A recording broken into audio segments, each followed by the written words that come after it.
Uang hasil menjual tubuh. Bab 534. Di Kyoto, gedung utama Grup Su. Sekretaris buru-buru berlari ke ruangan Presiden Grup Su. Begitu buru-buru sampai tidak mengetuk pintu dan langsung masuk ke dalam. Presiden Su barusan mengatakan 2 kata. Dia pun dengan tidak bertenaga terjatuh di lantai. Masih ingin mengatakan sesuatu, namun begitu gugup sampai tidak bisa mengatakan apapun. Dia tidak menyelesaikan ucapannya, tapi Tuan Su sudah tahu apa yang ingin dia katakan. Melihat wajah sekretarisnya yang begitu gegabah, Tuan Su dengan tidak bertenaga bersandar di bangku kerjanya. Setelah begitu lama baru mendengar suaranya. Apakah berakhir begitu saja? Dia sudah berusaha begitu keras dan menghubungi begitu banyak orang. Begitu banyak cara yang sudah dilakukan. Baru bisa menghancurkan grup Remedia dan menggantikannya dengan dirinya sendiri. Namun, dia sama sekali tidak menduga. Bermimpi juga tidak menduga. Kalau orang yang dulu memberikan bantuan yang begitu besar padanya juga adalah orang yang mendorong dirinya jatuh ke lubang. Grup Aces, Carson Tanjaya. Kata-kata ini terus berada di otaknya. Tiba-tiba, dia sepertinya melihat Carson berdiri di hadapannya, begitu sombong, bagaikan Tuhan yang sedang menatapnya. Sudah berakhir begitu saja. Tidak. Dia tidak percaya. Tidak bersedia percaya kalau perusahaan yang susah payah dikelola olehnya itu berakhir begitu saja. Tapi kenyataan sudah ada di depan mata, membuatnya tidak bisa tidak mempercayainya. Benar, Grup Su yang susah payah dia kelola, di saat belum mencapai hasil yang membuatnya puas, Carson hanya dengan menggerakkan jarinya, Grup Su pun berakhir begitu saja. Carson hanya menggerakkan jarinya dengan pelan. Tidak, mungkin bukan Carson yang melakukannya sendiri. Dia hanya perlu memerintah. Bawahannya semuanya adalah orang yang hebat dan dengan mudah menginjak mati Grup Su. Saat ini menghadapi Grup Suyan yang sudah tidak bisa melakukan apapun, Tuan Su baru dengan jelas menyadari kalau dia bukanlah lawan Carson. Dulu, Carson bisa diam-diam membantunya, membiarkannya dengan mudah menghancurkan grup Remedia dan juga menggantikan grup Remedia. Beberapa tahun kemudian hari ini, Carson menghancurkan Grup Su. Benar-benar begitu mudah seperti membalikkan telapak tangan. Dan dia sama sekali tidak bisa melawannya.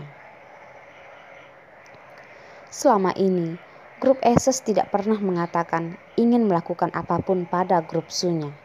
Dia bahkan tidak tahu apa alasannya. Tuan Su hanya tahu, setiap hari saham Grup Su akan anjlok.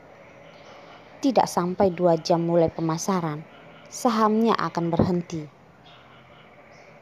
Hanya dalam beberapa hari, setiap hari seperti itu. Dalam beberapa hari saja, Grup Su pun bangkrut. Dia hanya bisa melihat saham Grup Su terus anjlok. Hanya bisa melihat dan tidak bisa melakukan apapun. Keadaan seperti ini pernah dia temui beberapa tahun yang lalu. Saat itu Grup Remedia juga hanya bisa melihat saham mereka yang terus anjlok dan tidak bisa melakukan apapun. Hanya dalam beberapa tahun, keadaan yang terjadi dulu pada Grup Remedia pun satu persatu terjadi pada dirinya juga. Dulu, Grup Remedia begitu cepat bangkrut. Selain karena Mars yang banyak melakukan kejahatan, dan juga karena grup Aces dengan jelas mengatakan tidak akan bekerja sama dengan grup Remedia. Begitu semua perusahaan yang bekerja sama dengan grup Remedia mendengar kabar ini, yang bisa membatalkan kontrak langsung mencari mereka. Bahkan bersedia membatalkan kontrak dan tidak ingin berhubungan lagi dengan grup Remedia. Karena mereka semua ingin memihak kepada grup Aces. Dan kali ini, grup Aces sama sekali tidak mengatakan apapun yang merusak grup Su. Hanya dengan melakukan secara diam-diam, membuat grup Su dalam waktu yang singkat bangkrut begitu saja. Carson, oh Carson, sebenarnya dia adalah orang seperti apa sih?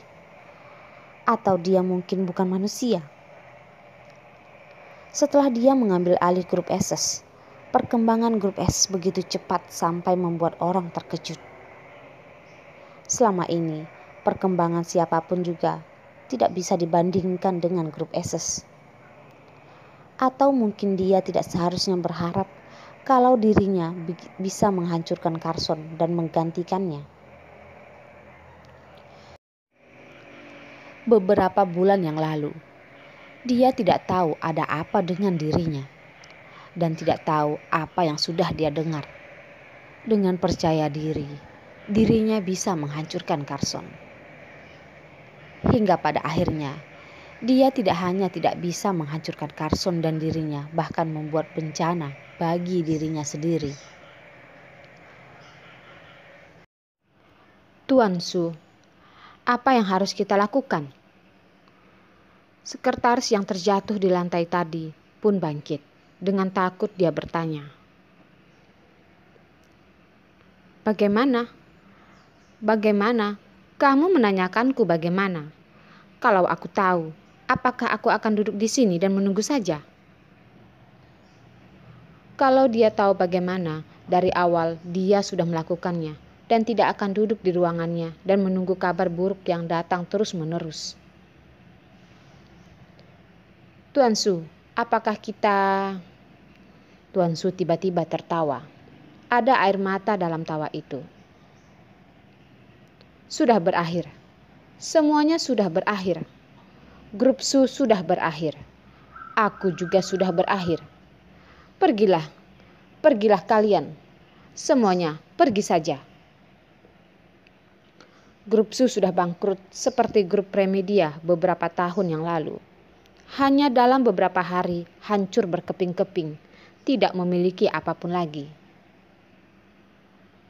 Grup Su sudah berakhir, tapi Tuan Su tahu masalahnya belum berakhir.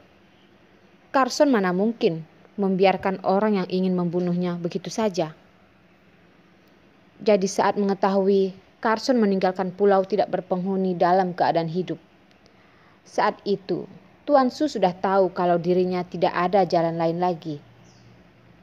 Dia hanya tahu saat dia tidak memiliki jalan lagi, dia akan mempercayai sebuah telepon. Percaya kalau orang itu adalah bawahan Ye Yichen. Percaya kalau orang itu mungkin bisa membantunya menghabisi Carson. Dia benar-benar ceroboh.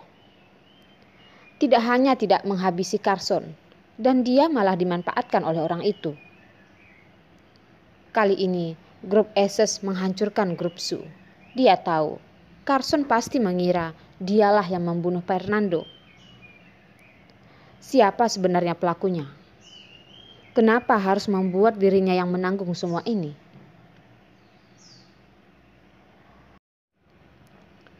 Pergilah.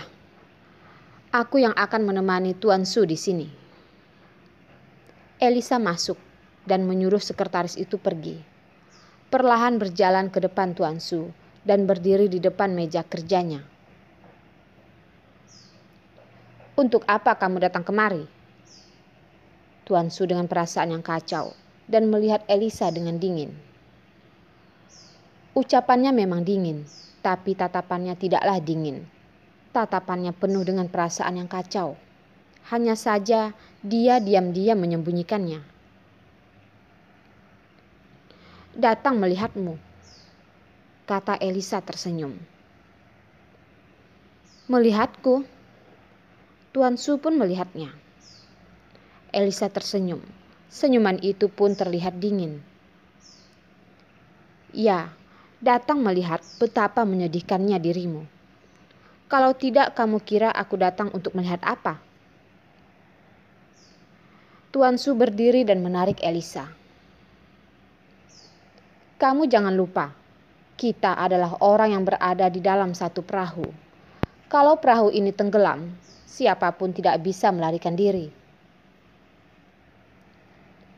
Melarikan diri? Elisa menggelengkan kepala, lalu tertawa. Melarikan diri, aku tidak pernah memikirkannya.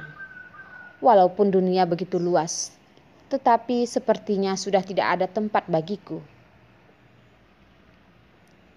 Barusan selesai berkata, Tuan Su memeluknya di atas meja, tidak memberikan Elisa waktu untuk bersiap-siap dan mulai menjarahnya.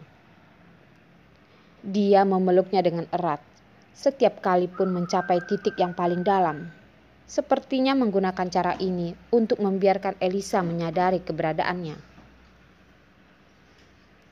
Elisa, tidak sama seperti dulu. Kali ini Tuan Su tidak berhenti memanggil nama Elisa. Seperti ingin memasukkan suaranya ke dalam ingatannya.